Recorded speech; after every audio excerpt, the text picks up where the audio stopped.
السلام عليكم ورحمة الله. أفاد المحامي حسام الزياني أن الدائرة الجناحية بالمحكمة الابتدائية سوسة 2 قضت بالسجن مدة 4 أشهر مع تأجيل التنفيذ وبخطية مالية في حق نائب الشعب عن ولاية سوسة المعز بن يوسف الموقوف على ذمة القضية المتعلقة بهضم جانب موظف عمومي أثناء أدائه لوظيفه بالقول والقذف العلني والاعتداء على موظف عمومي خلال أدائه لوظيفه والسكر الواضح. قال الزياني أنه سيقع استئناف هذا الحكم مشددا على أن الواقعة تتعلق بنشوب خلاف مع سائق تاكسي سرعان ما تطورت مع أعوان دورية أمنية قبل أن يتم فض هذا الإشكال دون تسجيل أي مبادرة بالاعتداء من طرف منوبه وفق تعبير محامي النائب المتهم.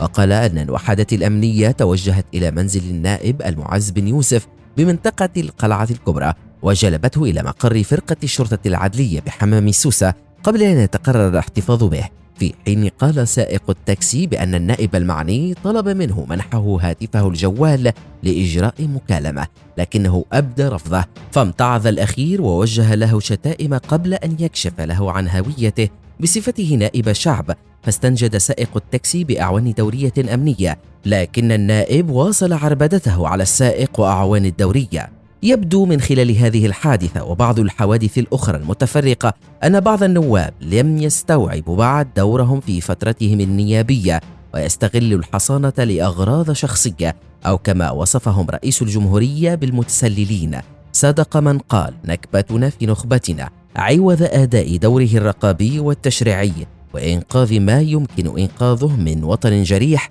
نجد أحدهم يتفرعن على شيفور زوالي وأعوان دورية.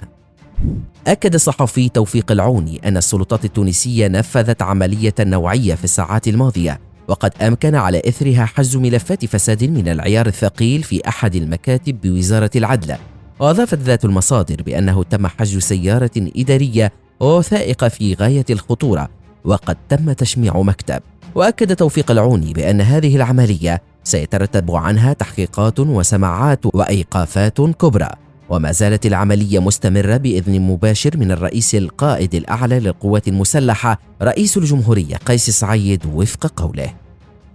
دخلت سلوى شقرون المديرة المركزية بالشركة التونسية لصناعة الحديد الفولاذ في إضراب جوع وفق ما أفاد به المحامي مالك بن صولة، وأوضح حسب قوله أن موكلته موقوفة حيث انطلقت الأبحاث بموجب شكاية تقدمت بها شقرون كمبلغة، وقد أذنت النيابة العمومية في وقت سابق بإحالة الملف على أنظار الفرقة المركزية الرابعة لمكافحة الجرائم الاقتصادية، هذا وقد تم الاحتفاظ بالمعنية لدى باحث البداية ليتم إحالتها على أنظار النيابة العمومية بالمحكمة الابتدائية ببنزرت التي بدورها أحالت الملف على قاضي التحقيق الذي قرر إبقائها في حال سراح، في حين النيابة العمومية استأنفت القرار وتم إصدار بطاقة إيداع في حقها. وقد اعتبرت دائرة الاتهام أن إيقاف المنوبة يأتي تحفظيا لحسن سير الأبحاث، مؤكدا انتظار لسان الدفاع لمآل التعقيب بعد رفض قرار الإفراج، حيث سيتم النظر في ذلك في آجال شهر على أقصى تقدير.